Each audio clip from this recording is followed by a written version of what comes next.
everyone. I'm Stacey Van Persie. And I'm Brooke Lampard. The recent race for the White House has become even more of a close encounter between the GOP candidate George Bush and Democratic nominee Al Gore. Gore has issued a statement saying that he demands an immediate recount of Florida's votes. He has challenged the decision of Katherine Harris, Florida's Secretary of State, which stated that Bush had already won the race. This was not an official announcement of victory, but was meant to rather be an omen of what the future verdict may hold. Former Vice President Gore will present his case before the Florida Supreme Court, where he hopes he will receive the recount he desires. We were able to speak with Gore earlier today. Here's what he said. The popular vote in Florida has become the game point for my candidacy against George Bush, and I feel something as crucial to the future of this country shouldn't be taken so lightly. Ms. Harris was not justified in her prematurely stating that I had already lost the race to George Bush before the final count was even in. I believe that I still would have challenged the count even if Mrs. Harris had not released that statement. I hope that the Florida Supreme Court will see my reasoning and see that I have been wronged in this matter. It doesn't matter if his horse is in the lead. I firmly believe that I have a solid chance at winning this election if a recount of Floridian votes is issued. Gore just released accusations an hour ago that Mrs. Harris disregarded the manual vote recounts of 4 Florida counties, violating her sworn duty as the official of tallying votes and releasing the final count. Mrs. Harris was actually meant to release this statement as a part of her job. This release of information is meant to only be a sign of what's to come and does not clearly define either nominee as the official victor of this turn of the century race. The final verdict of the vote count will be released on November 26th. GOP candidate George Bush has not yet made any statements on this matter, but his reaction will be expected in a matter of days. This has easily become one of the most stressed votes in presidential election history. We'll keep you all up to date with the latest developments of this case when we learn more. Good evening, everyone. I'm Brooke Lampard. And I'm Stacey Van Persie. In case you missed our last coverage of this event, candidate Gore has made accusations against Florida's Secretary of State, Katherine Harris, saying that she has made a premature announcement of George Bush's victory.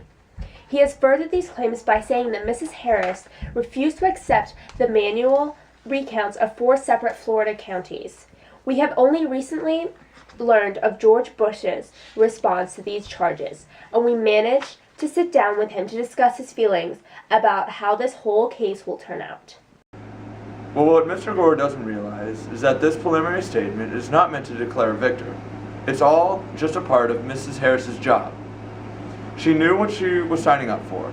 Her saying that I held the lead was just a progress report, not a decisive claim of my victory.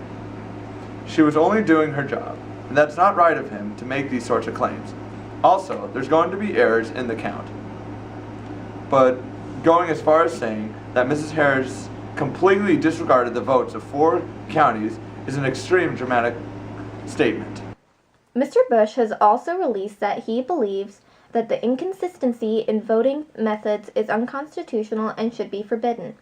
Every type of voting method, from electronic databases to a checked box on a ballot, has been used in Florida's recount. Well, if it's illegal to have multiple voting methods in one state, then why doesn't he take this to the Supreme Court of the U.S.? Why is he only chosen to present this point in Florida? I still get my recount. The only thing that could deter this would be if it went past the deadline set in Floridian protocol, which really isn't likely.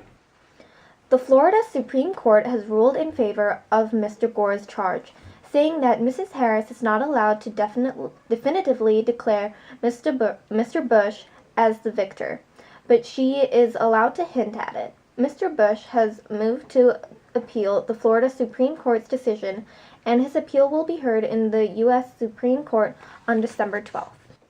We have a very special guest in the studio here today to analyze the case so far and hopefully predict which way this might turn. With us is political analyst Veronica Stone. Thanks for being here. It's good to be here. What is your reaction to the Florida Supreme Court decision? Well, I think that it's a pretty strange decision, actually. The Supreme Court ruled on the charge of Mrs. Harris prematurely announcing Bush as the victor, but they did not address the matter of her denying the votes of 4 counties, or the multiple methods of recounting votes, which were 2 of the larger accusations in this fiasco. Gore has every right to request a recount, but he's added all of the drama to the situation with all of these allegations.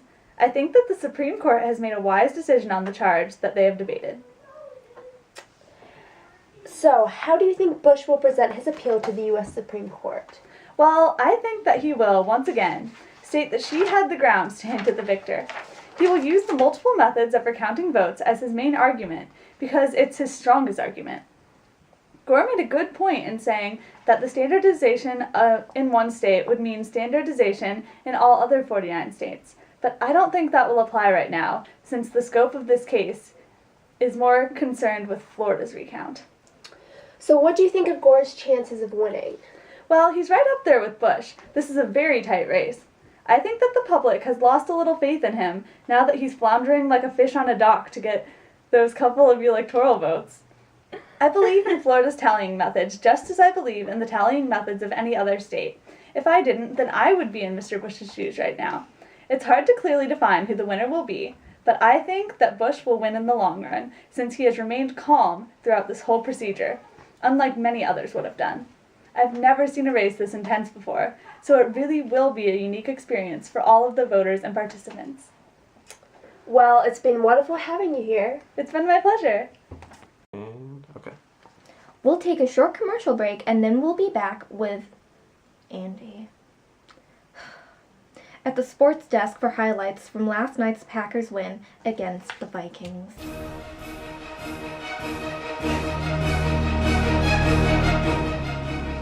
Good evening, everyone. I'm Stacey Van Persie. And I'm Brooke Lampard. Well, it's finally all over.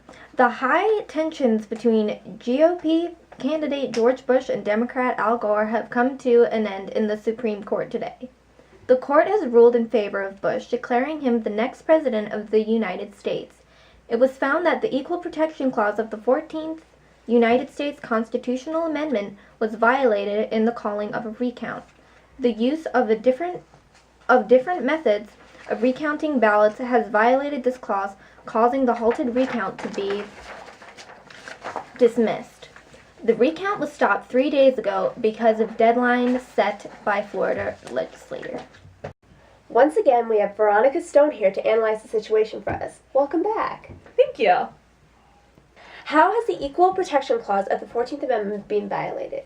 Well, the clause was violated when Florida chose to use several different methods of recounting the votes.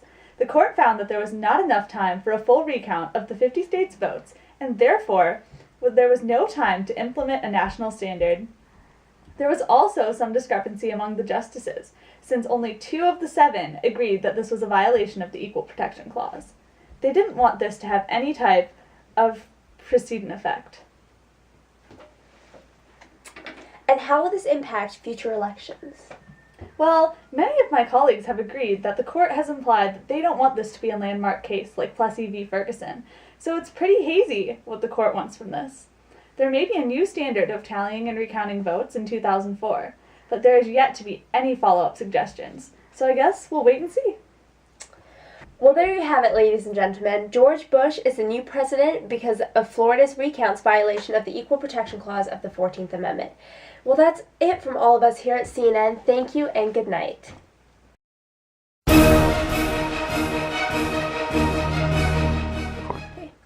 Once again,